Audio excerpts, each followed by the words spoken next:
Hi friends, welcome back to our YouTube channel. మనకు railway recruitment board నుంచి ఒక update అయితే రావడం జరిగింది.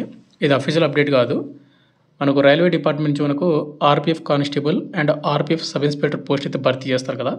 ఈ పోస్టులు భర్తీ చేయడానికి మనకు ఒక రిక్రూట్మెంట్ బోర్డు అయితే ఉంటుంది. ఆ రిక్రూట్మెంట్ బోర్డులోనూ మనకు కొన్ని మార్పులు అయితే చేస్తున్నట్టు అండ్ వేకెన్సీ కూడా మనకు ఇన్ని పోస్టులు భర్తీ చేస్తారని ఒక నోటీస్ అయితే వైరల్ అవుతూ ఉంది. అది కూడా హిందీ ఆర్టికల్ అనమాట. అండ్ దానిలో కొంత వాస్తవం అయితే ఉందన్నమాట. అండ్ ప్రజెంట్ వచ్చేసి ఏంటి అంటే రిక్రూట్మెంట్ అనేది చేంజ్ చేస్తున్నారా, అండ్ అదేవిధంగా ఎన్ని పోస్టులు భర్తీ చేస్తారు, నోటిఫికేషన్ రావడానికి ఎప్పుడో అవకాశం ఉంది, అండ్ సెలక్షన్ ప్రాసెస్ ఏ విధంగా ఉంటుంది, ఏజ్ లిమిట్, క్వాలిఫికేషన్ ప్రతిదీ మీకు పిన్ టు పిన్ ఎక్స్ప్లెయిన్ చేస్తాను. కాబట్టి ఎవరైతే railway protection force sub inspector కానీ కానిస్టేబుల్ కానీ ఎవరైతే ప్రిపేర్ అవుతా ఉన్నారో ఆర్పీఎఫ్ పోలీస్ జాబ్స్కి, వాళ్ళందరూ కూడా వీడియోని ఎండ్ వరకు చూసి క్వాలిఫికేషన్ అండ్ సెలక్షన్ ప్రాసెస్ ఉంటే కనుక ప్రిపేర్ అయితే స్టార్ట్ చేసుకోండి. అండ్ ఇప్పుడు కంప్లీట్ డీటెయిల్ చెప్తున్నాం. అండ్ వీడియో చూసిన ప్రతి ఒక్క నా స్మాల్ రిక్వెస్ట్ ఏంటంటే, చాలామంది వీడియోస్ చూస్తున్నారు కానీ లైక్ చేయకుండా వెళ్ళిపోతున్నారు. మీరు ఒక లైక్ చేసినట్టు మన ఛానల్ కొద్దిగా బూస్టప్ అయితే ఉంటుంది. ప్రతి ఒక్కరికి లైక్ అయితే చేయండి. అండ్ ఇటువంటి జెన్ అప్డేట్స్ కూడా కావాలంటే కూడా మన ఛానల్ సబ్స్క్రైబ్ చేసుకుని పక్కన బెల్ ఐకాన్ అయితే యాక్టివేషన్ అయితే పెట్టుకోండి. ఇక మెయిన్ టాపిక్ అయితే మనకు ప్రజెంట్ వైరల్ అవుతున్నటువంటి హిందీ ఆర్టికల్ వచ్చేసి ఇది అనమాట. ఇది న్యూస్ ఆర్టికల్ అనుకుంటున్నాను. ఇది మొత్తం కూడా మీకు హిందీలో అయితే ఉంది. నేను దీన్ని తెలుగులో ట్రాన్స్లేట్ చేసి మీకు అయితే ఎక్స్ప్లెయిన్ చేయడానికి అయితే ట్రై చేస్తాను. ఇక్కడ మీరు చూసుకుంటే తెలుగులో ట్రాన్స్లేట్ చేసినటువంటి హిందీ ఆర్టికల్ అన్నమాట. ఇది మీకు కావాలంటే మన టెలిగ్రామ్ గ్రూప్లో పోస్ట్ చేసి అక్కడ పిన్ చేసి పెడతాను. మీ అకౌంట్ డౌన్లోడ్ చేసుకోండి. ఇక్కడ మీరు పైన చూసుకుంటే ఈ సంవత్సరం అంటే 2025లోన 450 మంది ఎస్ఐలు మరియు 4500 మంది సైనికులు అంటే మనకు కానిస్టేబుల్స్ అనమాట నియామకము. ఆర్పీఎఫ్ మరియు ఆర్పీఎఫ్లలో నియామకాలు ఇప్పుడు ఎస్ఎస్సి ద్వారా జరుగుతాయి. అంటే ఎస్ఎస్సి అంటే స్టాఫ్ సెలక్షన్ కమిషన్ ద్వారా మనకు భర్తీ చేస్తారని వాళ్ళు ఇక్కడ మెయిన్ హెడ్డింగ్ పెట్టి మనకు న్యూస్ అయితే ఇచ్చారు. ఇక్కడ వచ్చేసి ఏంటంటే ఆర్పీఎఫ్ కానిస్టేబుల్ కానీ సబ్ ఇన్స్పెక్టర్ కానీ మనకి ఏంటంటే మనకు railway recruitment board RRB board అయితే సెలక్షన్స్ అయితే కండక్ట్ అయితే చేస్తుంది. బట్ ప్రజెంట్ వచ్చేసి ఏంటంటే ఎస్ఎస్సి బోర్డు వాళ్ళకు రిక్రూట్మెంట్ సెలక్షన్స్ అనేది ఇవ్వడానికి ప్లానింగ్ చేస్తున్నట్టు అండ్ చర్చలు జరుగుతున్నట్టు ప్రజెంట్ అయితే ఉందన్నమాట. ఇది నిజమా ఫేక్ అంటే దీనిలో నిజమైతే ఉంది, బట్ ఇంకా అది ఫైనల్ స్టేజ్కి అయితే రాలేదన్నమాట. ప్రజెంట్ డిస్కషన్ అయితే జరుగుతుంది. ఇద్దామా వద్దా, ఇస్తే బెనిఫిట్ ఏంది, ఇవ్వకపోతే ఏంటి, ఈ విధంగా నడుస్తూ ఉంది. ఇక నెక్స్ట్ ఇక్కడ మీరు చూసుకున్నట్టయితే ఆర్పీఎఫ్ మరియు ఆర్పీఎస్ఎఫ్లలో నియామకాలకు ప్రత్యేక ఫారంలను పూరించి పరీక్షలు రాయవలసిన అవసరం ఉండదు. బదులుగా ఆర్పీఎఫ్ మరియు ఆర్పీఎఫ్ఎస్లలో నియామకాలు దేశంలోని స్టాఫ్ సెలక్షన్ కమిషన్ ద్వారా కేంద్రీకృత స్థాయిలో జరుగుతాయి. బరౌలేని గర్హారా నిర్వహించిన ఆర్పీఎఫ్ కార్యక్రమం తర్వాత RPF director general Manoj Yadav, అంటే మనకు ఆర్పీఎఫ్ డైరెక్టర్ అనమాట, జనరల్ మనోజ్ యాదవ్ అయితే మనకు సార్ అయితే మనకు మెన్షన్ చేశాడని ఇక్కడ వాళ్ళు మెన్షన్ చేస్తూ ఉన్నారు. అంటే మనకు ఆర్పీఎఫ్కి అండ్ ఆర్పీఎఫ్ ఎస్ఎఫ్లోకి ఏవైతే అప్లై చేసుకొని సపరేట్ ఎగ్జామ్ రాయాల్సిన అవసరం అయితే ఉండదు. అండ్ ఎస్ఎస్సి ఏవైతే భర్తీ చేస్తుంటారో దానికి సపరేట్గా అప్లై చేసి ఎగ్జామ్ రాయాల్సిన అవసరం అయితే ఉండదు. మనకు అన్నిటి కూడా ఎస్ఎస్సి స్టాఫ్ సెలక్షన్ కమిషన్ ద్వారా భర్తీ చేస్తారు. కాబట్టి అంటే వాళ్ళకి ఇస్తే ఎస్ఎస్సి వాళ్ళకి ఇస్తే వాళ్ళే ఎగ్జామ్స్ కండక్ట్ చేస్తారు అనే ఉద్దేశంగా అయితే వీళ్ళు చెప్తున్నారు. అండ్ ఈ సమాచారం అందించారు ఆయన. ఇక్కడ మీరు చూసుకుంటే సిఆర్పిఎఫ్, బిఎస్ఎఫ్ లేదా ఐటీబీపీ మాదిరిగానే ఆర్పీఎఫ్లలోని వివిధ రైల్వే జోన్లలో సైనికుల నియామకానికి కేంద్రీకృత ఉమ్మడి పరీక్షను నిర్వహించడానికి సన్నాహాలు జరుగుతున్నాయని ఆయన అన్నారు. ఈ సంవత్సరం చివరి నాటికి ఆర్పీఎఫ్లోని 450 మంది సబ్ ఇన్స్పెక్టర్లు మరియు 4500 మంది సైనికులను నియమిస్తారు. మనకు ఈ సంవత్సరం ఎండింగ్ కల్లా మనకు నోటిఫికేషన్ అయితే కంప్లీట్ అవుతుంది. అంటే ప్రజెంట్ నోటిఫికేషన్ కంప్లీట్ అయ్యి మళ్ళీ కొత్త నోటిఫికేషన్ అయితే రిలీజ్ చేయడానికి అవకాశం అయితే ఉంటుందని వాళ్ళు మెన్షన్ చేస్తున్నారు. ఈ ప్రక్రియ ప్రారంభించబడింది. పోస్టులను భర్తీ చేసిన తర్వాత పెండింగ్లో ఉన్న బదిలీ కేసులను అమలు చేస్తారు. అంటే మనకు పోస్టు ప్రజెంట్ ఇప్పుడు అయితే రిక్రూట్మెంట్ జరుగుతూ ఉందో ప్రజెంట్ మనకు ఫిజికల్ డేట్ రాలేదు, కానీ ఫిజికల్కి ఎవరైతే ఎలిజిబుల్ అయ్యారో వాళ్ళ లిస్ట్ అయితే వచ్చింది. అండ్ ఎవరైతే లిస్ట్లో మీ రోల్ నెంబర్ ఉన్న వాళ్ళందరికీ congratulations and all the best. బాగా ప్రాక్టీస్ చేసుకోండి. ఇక మనకు ఈ ప్రాసెస్ కంప్లీట్ అయిన తర్వాత ప్రజెంట్ జరుగుతున్న నోటిఫికేషన్ కంప్లీట్ అయిన తర్వాత మీకు అంటే మనకు ట్రాన్స్ఫర్స్ అయితే జరుగుతాయని వాళ్ళు మెన్షన్ చేశారన్నమాట. అయితే ఇక్కడ వచ్చేసి ఏంటంటే మనకు 450 మంది ఎస్ఐలు, 4500 మంది కానిస్టేబుల్ పోస్టులు భర్తీ చేయడానికి నోటిఫికేషన్ అయితే రెడీ చేస్తూ ఉన్నారు. అండ్ ఈ రిక్రూట్మెంట్ అయితే 2025 నోటిఫికేషన్ ఉందో ఇది మనకు ఎస్ఎస్సి బోర్డుకి ఇవ్వాలి అని ఒక ప్లానింగ్ అయితే ఉంది. ఇంకా చర్చలు జరుగుతూ ఉన్నాయి. ఇంకా ఫైనల్ స్టేజ్ అయితే రాలేదు, ఫైనల్ అయితే అవ్వలేదు అనమాట. ఇంకా ఇక్కడ ఒకటి గుర్తుపెట్టుకోండి, ఎస్ఎస్సి బోర్డు వాళ్ళకి రిక్రూట్మెంట్ ప్రాసెస్ ఇచ్చినా కూడా మనకు ఎస్ఎస్సి బోర్డు అనేది ఓన్లీ ఎగ్జామ్ మాత్రమే కండక్ట్ చేస్తుంది. ఇక ఎగ్జామ్ అయిన తర్వాత మనకి ఎట్లాగో ఫిజికల్ టెస్ట్ ఉంటుంది కదా, ఈ ఫిజికల్ టెస్ట్ అనేది మనకు ఎస్ఎస్సి బోర్డ్ అయితే కండక్ట్ చేయకపోవచ్చు మ్యాక్సిమం. మనకు మళ్ళా ఆర్పిఎఫ్ వాళ్ళు ఫిజికల్ టెస్ట్ కండక్ట్ చేస్తారన్నమాట.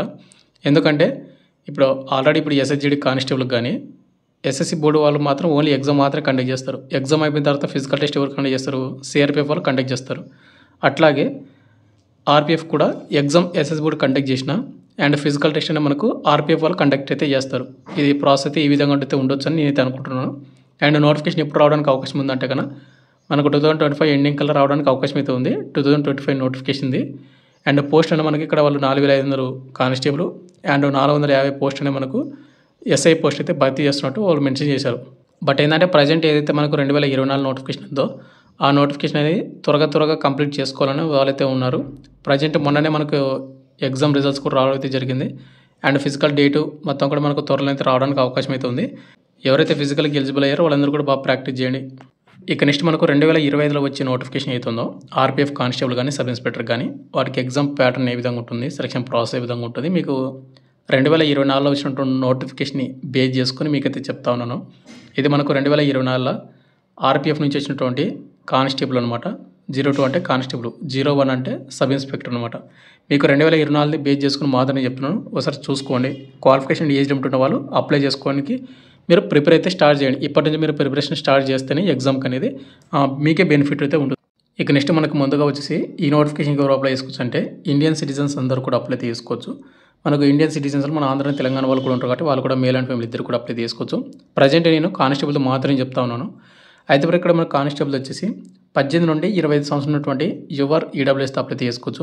ఇక ఎస్సీ ఎస్టీ వాళ్ళకు 30 సంవత్సరాలు, ఓబీసీ క్యాండిడేట్ వాళ్ళు వచ్చేసి 28 వరకు అప్లై చేసుకోవచ్చు. ఇది యాక్చువల్గా ఉన్నటువంటి ఏజ్ లిమిట్. మనకు రైల్వే డిపార్ట్మెంట్ నుంచి మనకు ఆర్పిఎఫ్ కానిస్టేబుల్ కానీ సబ్ ఇన్స్పెక్టర్ కానీ 5 సంవత్సరాల తర్వాత మనకి 2024 నోటిఫికేషన్ వచ్చింది కాబట్టి అడిషనల్గా 3 ఇయర్స్ అనే మనకు కోవిడ్ పాండమిక్ ఏదైతే ఉందో ఏజ్ రిలాక్షన్ ఇచ్చారు. బట్ ఇప్పుడు మనకు 2025లో వచ్చే నోటిఫికేషన్కి ఎక్స్ట్రా ఏజ్ లిమిట్ అయితే ఇవ్వరు అనమాట. అంటే కోవిడ్ ఏజ్ లిమిట్ అయితే ఇవ్వరు. 18 ఇయర్స్ అయితే ఉండదన్నమాట. 18 to 25 ఉన్నటువంటి యువర్ ఈడబ్ల్యూఎస్ మాత్రం అప్లై చేసుకోవాల్సి ఉంటుంది. అదొకసారి. ఇక ఎస్సీ ఎస్టీ వాళ్ళకు 5 ఇయర్స్, ఓబీసీలకు 3 ఇయర్స్ అది ఆటోమేటిక్గా రావడం అయితే జరుగుతుంది. ఇక నెక్స్ట్ మనకు అప్లికేషన్ ఫీజు విషయానికి వస్తే ఈ నోటిఫికేషన్కి ఎవరైతే అప్లై చేద్దాం అనుకుంటున్నారో ముందుగా వచ్చేసి ఎస్సీ వాళ్ళు కానీ, ఎస్టీ వాళ్ళు కానీ, అండ్ ఎక్సర్సన్ క్యాండిడేట్ వాళ్ళు కానీ, ఫీమేల్ వాళ్ళు కానీ, మైనారిటీస్ కానీ, and economically backward class EBC అంటారు వాళ్ళకు 250 రూపీస్ మీరు పేమెంట్ అయితే చేయాల్సి ఉంటుంది. అండ్ ఈ 250 రూపీస్ కూడా మీకు ఎవరైతే ఎగ్జామ్ కంప్లీట్ చేస్తారో అంటే ఎగ్జామ్కి అటెండ్ అవుతారో వాళ్ళకు ఈ 250 రూపీస్ అనేవి మీకు రిఫండ్ అయితే అవుతున్నాయి మొత్తం కూడా. ఇక రిమైనింగ్ క్యాండిడేట్ వాళ్ళు ఎవరుతున్నారో అంటే యువర్ ఈడబ్ల్యూఎస్ ఓబీసీ బాయ్స్ ఎవరుతున్నారో వాళ్ళు కంపల్సరీగా 500 రూపీస్ మీరు పేమెంట్ అయితే చేయాల్సి ఉంటుంది అప్లికేషన్ ఫీజు. ఈ 500లోన మీరు ఎవరైతే ఎగ్జామ్ రాయడానికి వెళ్తారో ఎగ్జామ్ కంప్లీట్ చేసుకుంటారో వాళ్ళకు 400 రూపాయలు మీకు రిఫండ్ అయితే అవుతుంది. ఈ నెక్స్ట్ మనకు క్వాలిఫికేషన్ అండ్ శాలరీ. ఇక్కడ మనకు కానిస్టేబుల్ ఎగ్జిక్యూటివ్ అనమాట ఆర్పిఎఫ్లోన లెవెల్ 3 కింద మీకు సాలరీ అయితే వస్తుంది. 21,700 నుండి మనకు బేసిక్ పేమెంట్ అయితే ఉంటుంది. బట్ అన్ని లెవెల్స్ కలుపుకుంటే ఓవర్ మీకు 40,000 అబౌవ్ మీకు సాలరీ అయితే వస్తుంది అనమాట. అండ్ మెడికల్ స్టాండర్డ్ వచ్చేసి మనకు B1 అయితే ఉంటుంది. ఇక్కడ మనకు రైల్వేలో వచ్చేసి B1, A1, B2 ఇట్లా మనకు మెడికల్ స్టాండర్డ్స్ అయితే ఉంటాయి. దాని గురించి ఒక డీటెయిల్ వీడియో చేయడానికి అయితే ట్రై చేస్తాను. ఇక నెక్స్ట్ ఎడ్యుకేషన్ క్వాలిఫికేషన్ వచ్చేసి సింపుల్గా 10th పాస్ అయినటువంటి ప్రతి ఒక్కరు కూడా అప్లై చేసుకోవచ్చు. ఇక ఎటువంటి హయ్యర్ క్వాలిఫికేషన్ కానీ, ఎటువంటి ఐటీ కానీ ఏది కూడా అవసరం అయితే ఉండదు. ఇక ఏజ్ లిమిట్, క్వాలిఫికేషన్, హైట్ ఈ 3 ఉంటే మీరు అప్లై చేసుకోవడానికి అయితే అవకాశం అయితే ఉంటుంది. ఇక ఫైనల్గా వచ్చేసి మనకు సెలక్షన్ ప్రాసెస్ అనమాట. సెలక్షన్ ప్రాసెస్ చూసుకున్నట్లయితే మనకి ముందుగా సిబిటీ ఎగ్జామ్ అయితే కండక్ట్ చేస్తారు, కంప్యూటర్ బేస్డ్ టెస్ట్. ఈ సిబిటీ ఎగ్జామ్ అయిపోయిన తర్వాత మనకు ఫిజికల్ టెస్ట్ అయితే ఉంటుంది. Physical efficiency test, physical measurement test, తర్వాత మనకు డాక్యుమెంట్ వెరిఫికేషన్ ఉంటుంది. తర్వాత మనకు మెడికల్ టెస్ట్ కండక్ట్ చేసి ఫైనల్ మెరిట్ లిస్ట్ అయితే రిలీజ్ చేస్తారు. ఇక్కడ ముందుగా సిబిటీ ఎగ్జామ్ అనేది మనకు ప్రజెంట్ 2024లో జరిగినటువంటి సిబిటీ ఎగ్జామ్ అనేది రైల్వే బోర్డు వాళ్ళు ఎగ్జామ్ అయితే కండక్ట్ చేశారు. ప్రజెంట్ 2025లో వచ్చే నోటిఫికేషన్కే కొద్దిగా డిస్కషన్ అయితే జరుగుతూ ఉంది. ఎస్ఎస్సి బోర్డు వాళ్ళు కండక్ట్ చేస్తారా లేకపోతే మళ్ళీ రైల్వే బోర్డు వాళ్ళు కండక్ట్ చేస్తారనేది అది కన్ఫర్మ్ అయిన తర్వాత మళ్ళీ మీకు అప్డేట్ ఇస్తాను టెలిగ్రామ్ గ్రూప్లో కానీ, వాట్సాప్ ఛానల్లో కానీ. ఇక్కడ ఎగ్జామ్ ప్యాటర్న్ అనేది ఏ విధంగా ఉంటుందంటే మనకి టోటల్గా 90 నిమిషాలు టైమింగ్ అయితే ఇస్తారు. 120 క్వశ్చన్లు అయితే రావడం అయితే జరుగుతుంది. ప్రతి కరెక్ట్ ఆన్సర్కి 1 మార్క్ అయితే వస్తుంది. ఇక నెక్స్ట్ మనకు నెగిటివ్ మార్కింగ్ ఉందంటే 1/3 అనమాట. 3 తప్పులకు 1 మార్క్ అయితే కట్ అవుతుంది కాబట్టి చూసుకుని అయితే అటెంప్ట్ అయితే చేసుకోండి. అండ్ ఈ ఎగ్జామ్ అనేది మనకు తెలుగు లోకల్ లాంగ్వేజ్లో కూడా ఎగ్జామ్ అయితే రాయొచ్చు. బట్ మీరు అప్లై చేసేటప్పుడు మరి అక్కడ అప్లికేషన్ మీరు తెలుగు అయితే ఆప్షన్ అయితే పెట్టాలి. తెలుగులో ఆప్షన్ పెట్టిన వాళ్ళకి మాత్రమే తెలుగులో వస్తుంది. ఇక కట్ ఆఫ్ చూసుకుంటే యువర్ ఈడబ్ల్యూఎస్ ఓబీసీ వాళ్ళకు 35% వచ్చి ఉండాలి. ఎస్సీ ఎస్టీ వాళ్ళకు 30% అయితే మీకు మార్కులు అయితే వచ్చి ఉండాలి. ఇక ఎగ్జామ్ ప్యాటర్న్ అనేది ఏ విధంగా ఉంటుందంటే అంటే మనకు ఎక్కడి నుంచి క్వశ్చన్ వస్తాయంటే అర్థమెటిక్ నుంచి మనకు 35 క్వశ్చన్లు వస్తాయి 35 మార్కులకు. And general intelligence and reasoning నుంచి 35 మార్కులకు. అండ్ జనరల్ అవేర్నెస్ నుంచి 50 మార్కులకు క్వశ్చన్ పేపర్ అయితే రావడం చెప్తుంది. అయితే ప్రజెంట్ మన డిఫెన్స్ డార్నింగ్ యాప్లో వచ్చేసి 2025 నోటిఫికేషన్కి ఫుల్ అప్డేటెడ్ కోర్స్ అయితే మీకు పెట్టడం అయితే జరిగింది. ఎవరైనా కోర్స్ తీసుకొని ప్రిపేర్ అవుతా అంటే కనుక మీ ప్రిపరేషన్ స్టార్ట్ చేస్తా అంటే కనుక మన డిఫెన్స్ డార్నింగ్ యాప్ అనేది ఇన్స్టాల్ చేసుకుని అక్కడ డెమో వీడియోస్ కూడా ఉంటాయి. మీరు డెమో వీడియోస్ చూడండి, మీకు కంటెంట్ నచ్చితే కోర్స్ అయితే తీసుకోండి. ఇక ఎవరైతే ఎగ్జామ్ క్వాలిఫై అయిన తర్వాత మనకు ఫిజికల్ టెస్ట్ అయితే ఉంటుంది కదా, ఇక్కడ ఫిజికల్ టెస్ట్ హైటు రన్నింగ్ ఏ విధంగా ఉంటుందంటే ఇక్కడ మీకు ముందుగా పీఈటీ ఫిజికల్ ఎఫిషియన్సీ టెస్ట్ అంటారు. రన్నింగ్ వచ్చేసి 1.6 కిలోమీటర్స్ రన్నింగ్ని మేల్ వాళ్ళు వచ్చేసి 5 నిమిషాల 45 సెకండ్స్లో కంప్లీట్ చేసుకోవాల్సి ఉంటుంది. తర్వాత లాంగ్ జంప్ ఉంటుంది, 14 ఫీట్ అయితే మీరు లాంగ్ జంప్ చేయాల్సి ఉంటుంది మేల్ వాళ్ళు. హై జంప్ వచ్చేసి 4 ఫీట్ అనమాట మేల్ వాళ్ళు. ఇక నెక్స్ట్ ఫీమేల్ వాళ్ళకి వచ్చేసి రన్నింగ్ వచ్చేసి 800 మీటర్స్ రన్నింగ్ని 3 నిమిషాల 40 సెకండ్స్లో కంప్లీట్ చేసుకోవాల్సి ఉంటుంది అమ్మాయిలు. అండ్ అమ్మాయిలకి లాంగ్ జంప్ వచ్చేసి 9 ఫీటు అండ్ హై జంప్ వచ్చేసి 3 ఫీట్ అయితే ఈ రన్నింగ్ హైటు జంప్ ఇవన్నీ కూడా ఉంటాయి అనమాట మేల్ అండ్ ఫీమేల్ వాళ్ళకు. ఇక నెక్స్ట్ మనకు హైటు చెస్ట్ మొత్తం కూడా చూసుకున్నట్లయితే ఇక నెక్స్ట్ హైట్ విషయానికి వస్తే ముందుగా ఇక్కడ మేల్ వాళ్ళకి చూసుకున్నట్లయితే జనరల్ ఈడబ్ల్యూఎస్ ఓబీసీ క్యాండిడేట్ వాళ్ళు 165 సెంటీమీటర్లు అనేది హైట్ అయితే ఉండాలి మేల్ వాళ్ళు. అండ్ అదేవిధంగా ఎవరైతే మేల్ వాళ్ళు ఎస్సీ అండ్ ఎస్టీ క్యాండిడేట్ వాళ్ళు 160 సెంటీమీటర్లు అయితే హైట్ అయితే ఉండాలి. ఇక నెక్స్ట్ ఫీమేల్ వాళ్ళు వచ్చేసి యువర్ ఈడబ్ల్యూఎస్ ఓబీసీ వాళ్ళు 157 సెంటీమీటర్లు అయితే హైట్ అయితే ఉండాలి ఫీమేల్ వాళ్ళు. అండ్ ఎస్సీ ఎస్టీ ఫీమేల్ వాళ్ళు వచ్చేసి 152 సెంటీమీటర్లు అయితే హైట్ అయితే ఉండాల్సి ఉంటుంది. ఇది ఫీమేల్ వాళ్ళు. ఇక నెక్స్ట్ మనకు చెస్ట్ విషయానికి వస్తే ఇది చెస్ట్ అనేది ఓన్లీ కేవలం మేల్ వాళ్ళకు మాత్రమే, అమ్మాయిలకైతే ఉండదు. యువర్ ఈడబ్ల్యూఎస్ ఓబీసీ వాళ్ళకు 80 సెంటీమీటర్లు ఉండాలి. 80 అంటే నార్మల్ ఉన్నప్పుడు, బ్రీతింగ్ తీసుకుంటే 85 ఉండాలి. ఇక ఎస్సీ ఎస్టీ వాళ్ళు 76.2 ఉండాలి నార్మల్ ఉన్నప్పుడు, బ్రీతింగ్ తీసుకుంటే 81.2 అయితే ఉండాలి. ఇది చూసుకోండి ఒకసారి. రన్నింగ్ అన్నీ కూడా కంప్లీట్ అయిన తర్వాత మనకు డాక్యుమెంట్ వెరిఫికేషన్ అయితే ఉంటుంది. ఈ డాక్యుమెంట్ వెరిఫికేషన్ అయిపోయిన తర్వాత మనకు మెడికల్ టెస్ట్ అయిపోయిన తర్వాత మనకు ఫైనల్ మెరిట్ లిస్ట్ అయితే ఉంటుంది. ఏ ఫైనల్ మెరిట్ లిస్ట్ మన పేరు ఉందంటే కనుక మనకు జాబ్ అనేది ఇవ్వడం అయితే జరుగుతుంది. తర్వాత మనకు ట్రైనింగ్ అయితే పంపించడం అయితే జరుగుతుందన్నమాట. ఏ విధంగా మనకు రైల్వేలో ఉన్నటువంటి ఆర్పీఎఫ్ కానిస్టేబుల్ కానీ ఆర్పీఎఫ్ సబ్ ఇన్స్పెక్టర్ కానీ రిక్రూట్మెంట్ జరుగుతుంది. బట్ ఇప్పుడు క్వాలిఫికేషన్ వచ్చేసి కానిస్టేబుల్కి 10th ఉండాలి, బట్ సబ్ ఇన్స్పెక్టర్కి డిగ్రీ అయితే ఉండాలి. అదైతే ఒకసారి చూసుకోండి. ఇక ఫైనల్గా వచ్చేసి ఇంతే బ్రదర్. మనకు రైల్వే డిపార్ట్మెంట్ నుంచి అయితే ప్రజెంట్ రిక్రూట్మెంట్ అనేది చేంజ్ అవుతుంది అనే వైరల్ అవుతున్న నోటీస్ కంప్లీట్ డీటెయిల్ చెప్పాను అనుకుంటున్నాను. అదేవిధంగా 2025 నోటిఫికేషన్ కూడా ఉంది కాబట్టి దానికి కూడా ప్రిపేర్ అవ్వండి ఇప్పటి నుంచి మీరు. మన డిఫెన్స్ డార్నింగ్ యాప్లో కూడా కోర్స్ అయితే ఉంది, మీరు డెమో వీడియో చూసి కోర్స్ అయితే తీసుకోవచ్చు. అండ్ మీకు ఇంకేమైనా డౌట్ కింద కామెంట్ తీయండి. Thank you.